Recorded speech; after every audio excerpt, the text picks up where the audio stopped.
In the meantime, stocks diving today as the Mexican president he keeps bashing Arizona today. So what is the Spanish term for your crackdown is cracked? Because the guy from south of the border says that what one state is doing north of the border borders on criminal. Think of that. Felipe Calderon not nearly so willing to acknowledge the rampant criminal behavior in his country that borders on simply out of control. So violent, so desperate, so sweeping. The numbers have become so incredibly staggering. Numbers like, get a load of this, 2,600 killings in the border town of Ciudad Juarez just last year, 600 in Tijuana, and all told, nearly 12,000 drug-related deaths throughout Mexico in just the last 2 years. That's 2 years. To say nothing of kidnapping soaring and robberies really soaring. And all in a country where the poverty rate now stands at 18%, quadruple our own. Little wonder why Mexicans want out. Bigger wonder why their president can't figure that out. So says Kirk Adams. He is the Speaker of the House in Arizona and argues the Mexican leader is hardly the guy to be lecturing our leaders, let alone getting a standing ovation from him. Speaker, good to have you. Good to be here. Well, he was pointing a lot of fingers, but rarely at himself. What did you make of that? It was extremely disappointing to have a foreign head of state on the floor of the U.S. Congress exhibiting willful ignorance over Senate Bill 1070 here in Arizona.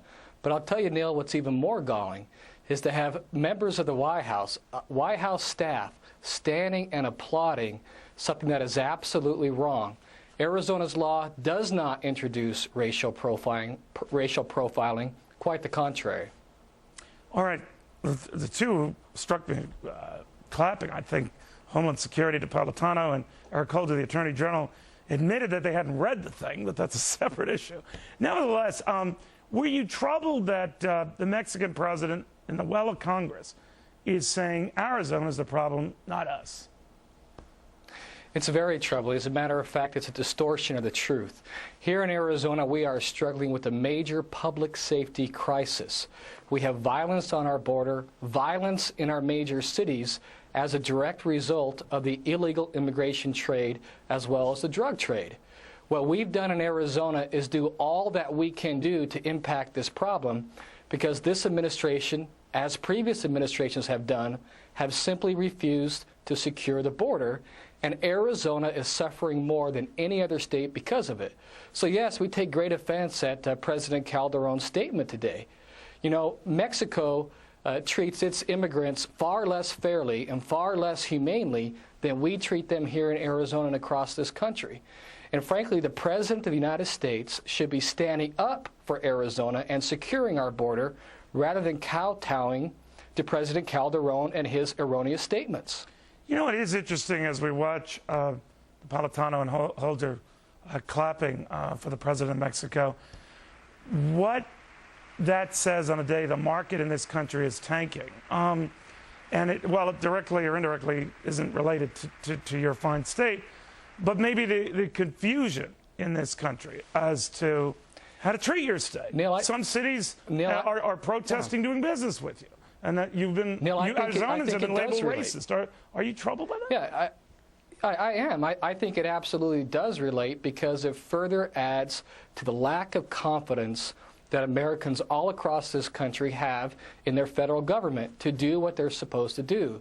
And fundamental to any level of government, whether it's a city government, a town government, state government, or the federal government, is to secure the public safety and enforce the laws on the books. Senate Bill 1070 here in Arizona, as passed and signed by Governor Brewer, simply enforces existing federal law. It also relies upon 4 decades, Neil, 4 decades of jurisprudence on what reasonable suspicion means. And in those 4 decades, the courts have been adamant that it does not mean race, ethnicity, or language.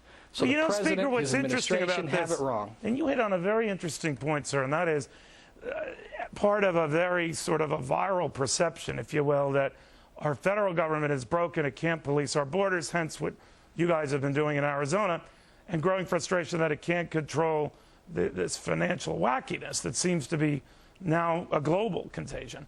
So it's a collective lack of confidence by investors. But do you think that if this spreads and that if Los Angeles and San Francisco, both boycotting your city, and others that are indicating that they want to do the same, that this leads to sort of like internal state friction that slows everything down? Well, we're already there. Certainly, many of the elected elite across the country have been vociferous in their opposition to Senate Bill 1070. Much of the media coverage, frankly, has been unfair in its characterization of 1070. Yet what you see in poll after poll after poll is the American people support it. They understand the need for it. And I can guarantee you, Neil, if this type of criminal activity was happening on the shores of Manhattan or in Washington, D.C., or in Boston, the East Coast elites would be declaring a national emergency. But because it's happening here in flyover country in Arizona, they seem to forget that it's important. You know, I think perhaps over the last few weeks, one of the most galling statements made was by the president himself, when he said that, gosh, they kind of had a tough session and they might not have the wherewithal to take up immigration this year. Well, to that we say boo-hoo. Come out to the states, really balance a budget, deal with the real problems on the street, and deal with this border issue. It's hurting our state more than any other state, and we're tired of it. Speaker, thank you very much. You had a crazy day, especially today. We always appreciate your taking the time. And by the way, as we like to remind viewers here, we've put this bill, this law, right up on our website for you to read. All 16 pages of it. In fact, with some of the adjustments, it's barely 12.